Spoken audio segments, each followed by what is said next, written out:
Okay, so I had to move and make some space. Anyways, so you can take this crystal, you know,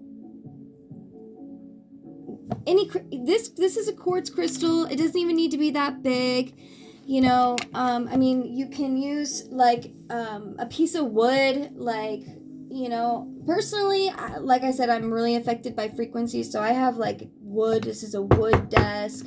I have a wooden lamp table here that's made. It's an ancient. It's an antique, you know. Just like wood, you know, like. Okay, so I think I was starting to talk about soil. You can literally grab some soil. If it's too cold for you to be outside right now, you can do these things, and those are ways that you can connect also to help you ground. If you're having a hard time grounding, also eating things like root vegetables are really helpful as well. Let me see what else. Tea is going to be very helpful. But specifically, you know, this is another reason why I love wands and staves, you know, because they help you ground, okay? And especially if you have a staff or a walking stick, you can ground those into the ground around you. If you can get outside tonight under the full moon, fucking God bless you. That would be awesome to be able to do that. Use some staffs and or walking sticks, set them up, you know, set yourself up to harness and bring in this energy.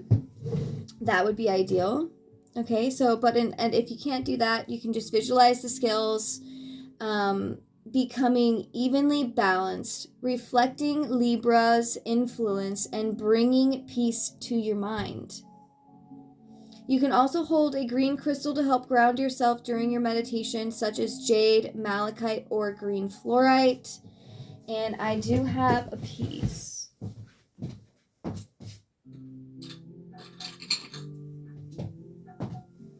I have a couple pieces here of green fluorite. If you're curious about what that looks like. I don't have my other lamp on tonight, and I thought it was helping, but now I feel like you can't really see. It's really beautiful. It looks kind of like sky blue. Okay, so the next couple of things that I got before we...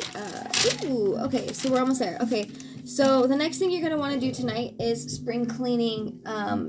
Do some spring cleaning, clean up your space, get rid of the things that you do not need anymore.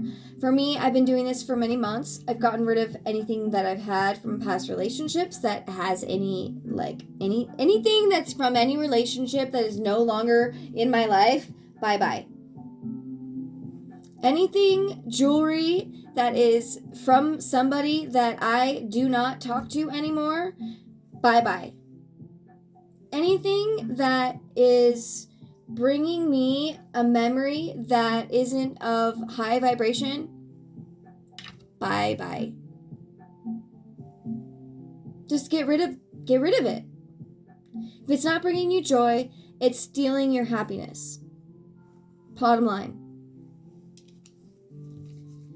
So journal, take a break. This is a perfect time to kick back, relax, and let the universe take the wheel. So I kind of have a hard time doing that, especially since I've really become clear on what it is that I'm supposed to do here. So I've had such a hard time just relaxing. And for people in my life that that are looking from the outside in, probably look at me like, bitch, you haven't even worked in 9 months. How could you possibly feel like you need a break, right? But there's a lot of things that I do in my day-to-day that are, and a lot of part of my healing journey that's really been a lot. And, you know, I've gone through some things over the last 9 months that we won't get into right now because we're letting this go. But I will eventually do some talks about the stuff that I went through over the last 9 months because it's been pretty rocky. You know, spiritual warfare, you know, being a chosen, being someone who works for the divine, You are tested in many ways, some of which being the universe and in God, and the other of which just this system of design in this matrix. You know, if you remember that movie The Matrix and you remember Agent Smith, you know, this stuff is real. And it got pretty crazy. So I can imagine, if you're anything like me, you know, I'm always trying to seize the moment, because there's been a lot of time in my life where I've been robbed of that. So I am trying to take the bull by the horns in any chance I can get. You know, and I'm gonna have to start doing this a lot earlier in the day, because this is just giving me so much light today. Like right now, getting on here and sharing this with you guys is really getting me fired up. And I've really been in that mood all day. I've kind of wanted to just lay down and be just sulky and eat and sleep. But there's been this like physical energy in me that's like, woo, you need to do something. And so then my stomach gets sick, and then I'm just like, ugh, I can't lay down, but I can't do something about it because I'm nauseous. So this is what I'm doing, and it's making me feel better. This is what I'm supposed to be doing. And that's another thing about eclipses, is it's like, it's going to usher that thing that needs to go into your life, out of your life, into your life with the eclipse. Okay? So take a break. It's a perfect time to kick back, relax, and let the universe take the wheel. I will try tomorrow to let this happen, and the rest of the night I'm just going to chill out. Eclipses are an important, opportune time to just rest and allow events to unfold around us. It's not very easy to do that in the masculine society that we've been operating in for so long. But being that it is a full moon, it's feminine energy, let yourself relax. Even if you're a man watching this, you know, it's not, it's actually honoring you by giving yourself some feminine love and grace.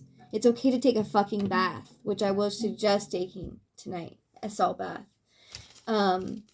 So engage in activities that calm the mind and your nervous system. Salt bath. I went and picked up some salts tonight. I make them myself usually, but I ran out because I've been using them all. So, I recommend taking a salt bath. It being a full moon and a beautiful time to release and a beautiful time to connect to yourself. I bought some flowers, some fresh roses, and some blue thistle that I am going to add some fresh petals to my bath tonight during my own session that I do. So some aromatherapy, some meditation, light stretching, yoga, a walking meditation, maybe a walking moonlight meditation. That would be awesome. For me, I might have to do that myself because, you know, out of respect for other people and myself, I have to, it's imperative for me to smoke cleanse. And I tend to forget that on the weekends, how imperative it is for me, because I do it every day during the week, and then on the weekends I find that I'm a little bit more sluggish, and then I realize, oh shit, I'm not smudging because other people aren't, they are sensitive to it, and then, you know, it's kind of an engulfing experience, and I also like to be in a, you know, my own space, my own vibe. You know, I like to set the intention, and I actually do it a lot throughout my day, not just once. I think probably before people even get home at night during the week, I've probably smudged myself, my area, certain items I use, my phone, my journal, you know, whatever, at least 3 times in a day. So it's funny that I don't realize that these things are necessary for me when you know, it comes to the weekend, because it's like I'm not really I guess it feels like I'm like a whole different person, but I'm really trying to walk away from that because I'm not that person anymore. And it's really starting to affect me physically when I don't honor that for myself. So this lunar eclipse is a time for reflection, introspection, and self-care as a reaction to hang on. Okay, as a reaction to and related to personal transformation brought about by this lunar cycle. So, in layman's terms, what that's saying is either you're going to do the self-care and give yourself the grace and reflection time and self introspection and self-care,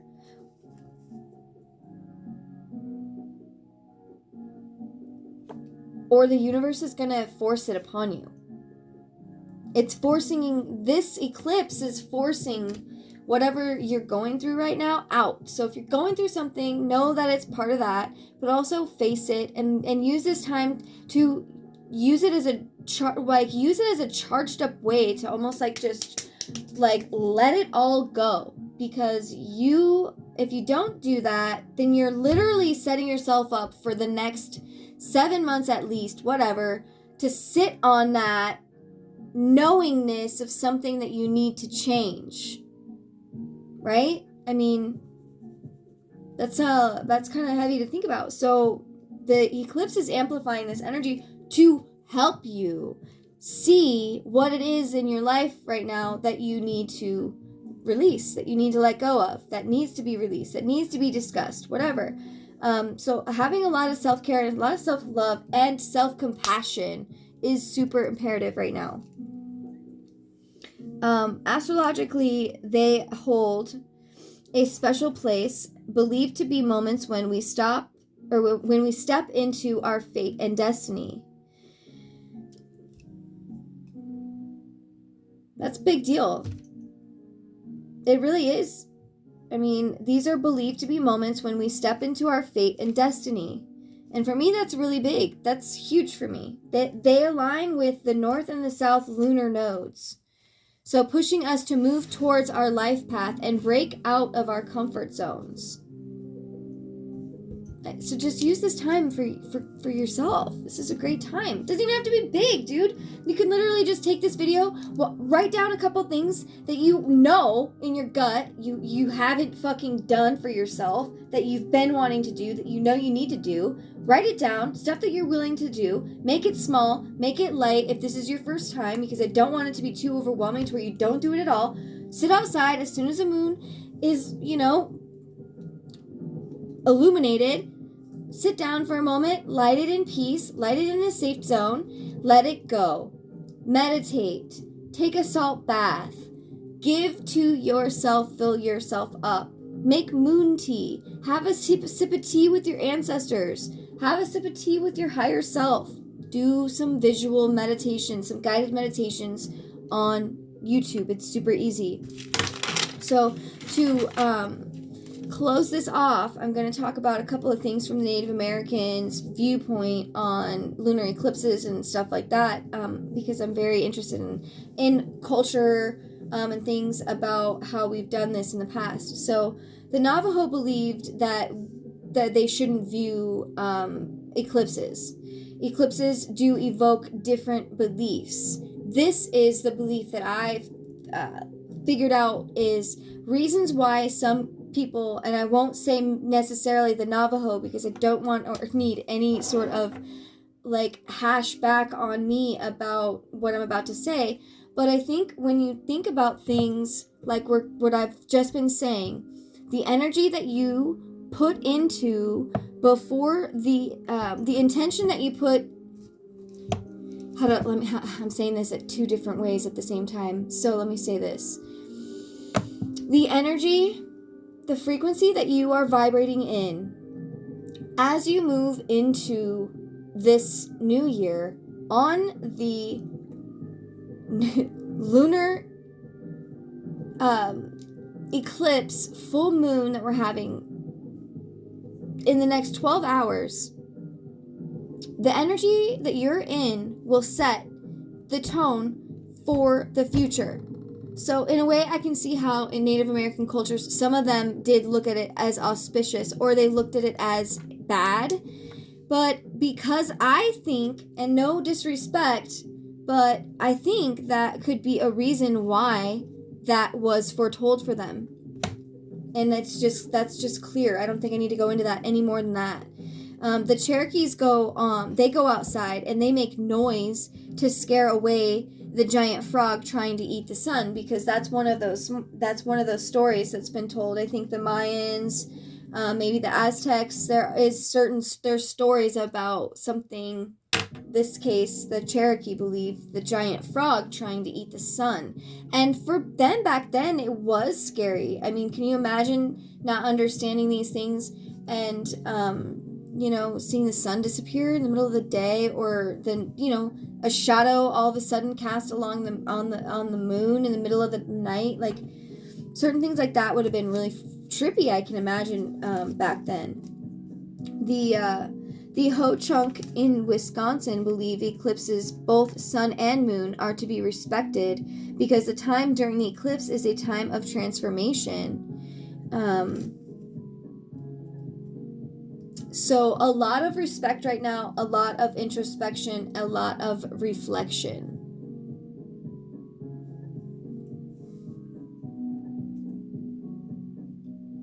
The Hopi in Arizona believe the time during an eclipse is a time to pray and a time for ceremony. And that is the energy that I will be using tonight as for myself is praying to my angels, my ancestors, to source in the universe, really getting an aligned connection with myself and spirit tonight, and ceremony. It doesn't have to be extravagant. It could be as simple as I said, lighting some sort of sacred stick, sacred bundle, some incense, writing your intentions down that you wanted to release tonight on your paper, releasing that, burning it and letting it go. And I think following it up with a bath is really how I am gonna use tonight in a ceremonial way. Such is a time to pray and a time for ceremony. Such is a time to present traditional sacred names. So this would also be a time where they would,